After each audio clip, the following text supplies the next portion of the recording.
Hey there, beautiful minds and curious hearts.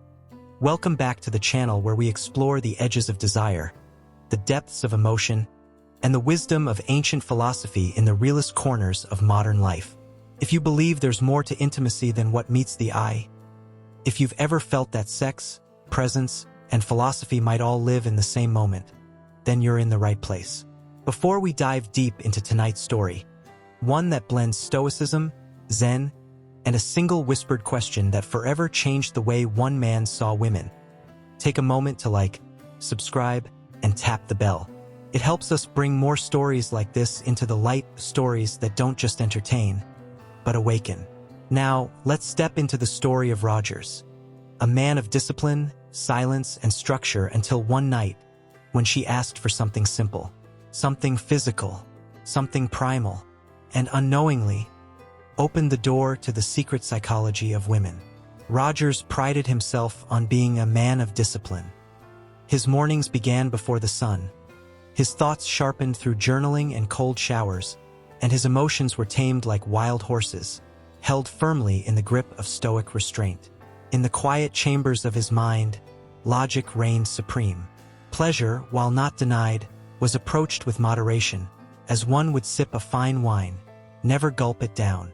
He believed he understood life, understood women even, so long as they remained within the bounds of predictability and structure.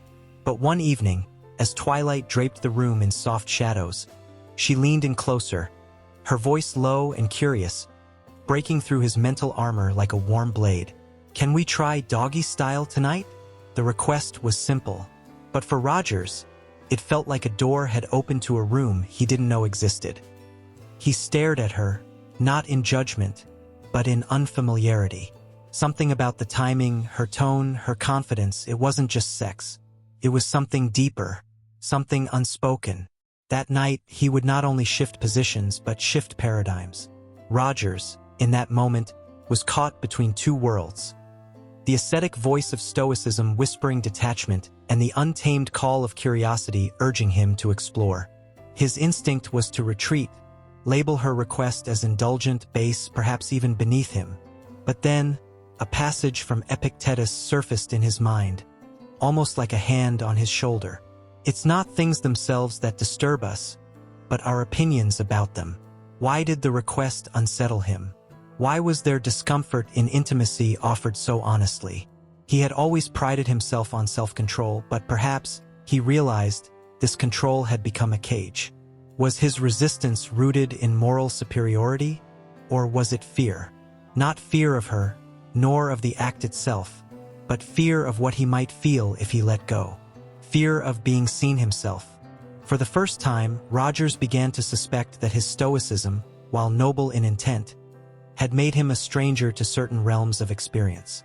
Maybe true strength wasn't in denying desire, but in standing face to face with it, without flinching. When they finally entered that moment together, everything changed. Time slowed, thoughts faded. The constant buzz of internal dialogue, the narrator in his head, went silent. There was no calculation, no overthinking, no posture of control. There was only breath, touch, connection. His hands on her hips weren't claiming, they were listening. Her movement wasn't just physical. It was communicative, emotional, sacred. He wasn't leading. He wasn't following. He was present. And in that space, he felt something unexpected. Zen. When walking, walk. When eating, eat. When loving, love. It was in this primal alignment that he discovered the paradox. That even in an act so animalistic, there was profound surrender, a trust so deep it bordered on the spiritual. She had offered her back not out of submission, but out of confidence. In turning away, she was revealing more, saying, "I want to be held in the places I don't show the world." And he finally saw it. A woman's sexuality isn't simply about pleasure. It's about being received, witnessed, and emotionally decoded without a single word.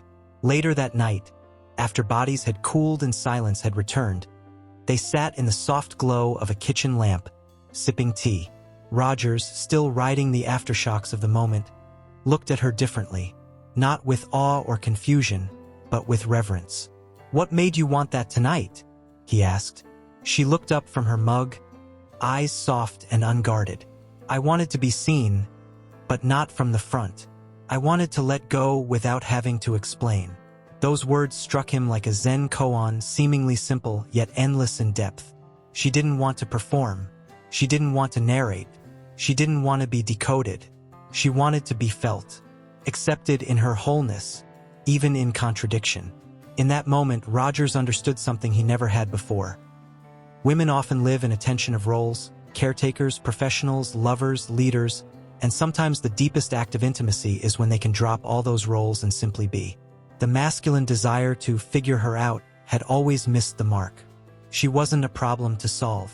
She was a rhythm to attune to, a storm to dance in, a mystery to hold without needing to resolve. Rogers didn't just learn about sex that night. He learned about life. The following weeks brought a quiet transformation. In his work, he stopped micromanaging outcomes and started embracing presence. In conversations, he listened, not just with ears but with awareness. In love, he stopped trying to lead and instead learned to flow. In moments of tension, he recalled this night, not for its eroticism, but for its lesson. The greatest power lies not in dominance or control, but in the ability to witness and surrender without fear. He became calmer but not detached, present but not passive, passionate but grounded. It was as if the Stoic and the Zen master within him had finally bowed to each other, forming a union that allowed him to live with clarity and warmth, to lead and listen, to touch and feel. The secret psychology of women wasn't hidden in ancient scrolls or modern self-help guides. It was revealed in moments where vulnerability and presence met. It was found in the echo of silence after a moan, the pause after a question, the subtle shift of breath that meant, "I trust you." Sometimes the position you resist the most teaches you the lesson you need the most. That night, Rogers didn't just change the way he made love, he changed the way he lived.